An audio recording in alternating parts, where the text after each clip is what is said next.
Gavome užduotį sukurti dokumentinį filmą Vanduo ar vėjas – mūsų išlikimai. Mūsų – tai tavo, mano, kiekvieno išlikimų. Neramu pasidarė. Kągi mes žinome apie tai, kad vanduo ar vėjas gali tapti pagrindiniu mūsų išlikimo šaltiniu? Šį klausimą uždavėme mūsų mokyklos mokiniams. 9-okams. Jie tik gudriai šypsojasi. 5-okams. Jie aktyvesni.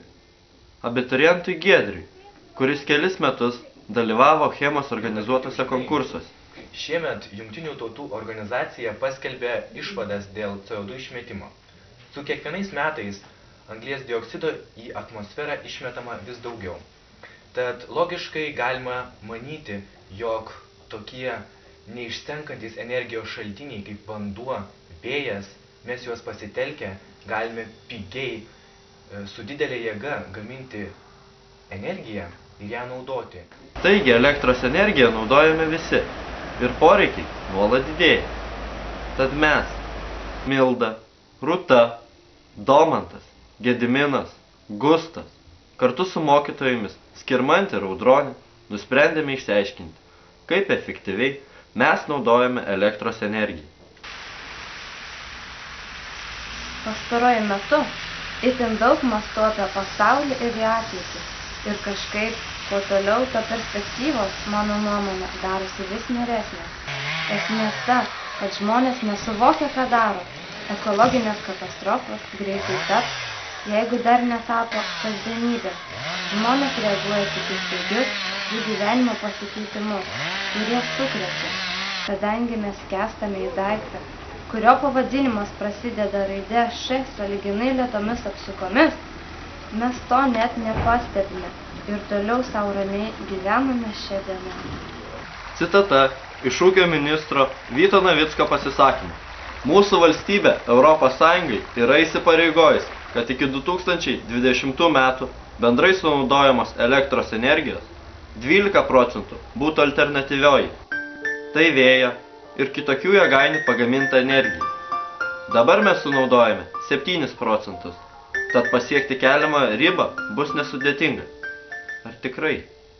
Nuo seno malūnai neatskiriama Lietuvos peizažo dalis.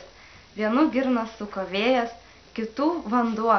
Dabar vėjo ir vandens malūnai bei išnykstantis mūsų kraštovaizdžio ženklai. Vėjo malūnai lyg paskutiniai dinozaurai.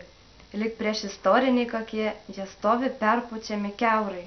Kai mąstai ir žvelgi į tolį, jauti, kad gamta laiko tave savo delne, patiri dangų žemėje, vandens ir vėjo galybė šalia.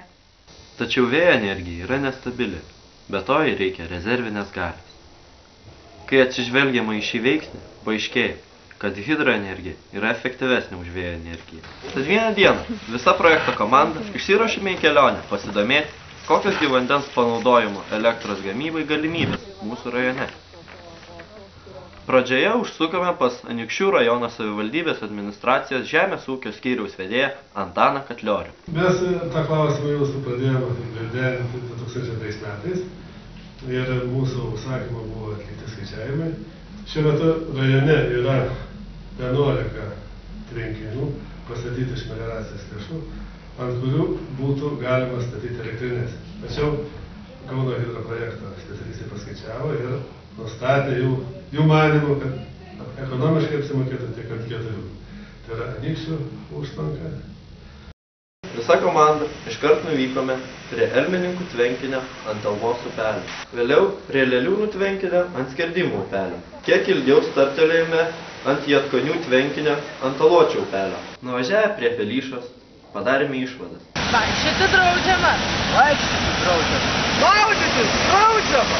Bet niekur neparašyta, kad hidroelektrines statyti draudžiama! Supratome, kad Anykščių rajone turimų hidroenergijos išteklių pilnai nepanaudoja. Išnaudojus vien tų mūsų aplankytų tvenkinių, kurie tinkami mažųjų hidroelektrinių statybai galimybės, per metus būtų pagaminta 2 750 000 kWh elektros energijos. Tai sutaupo net 359 tonas anglies dvideginio. Žmogau, tausokime, ką turim. tai ne duoklė ir net ne auka. Nepamiršk, gamta tave sukūrė ir likimas mūsų visų.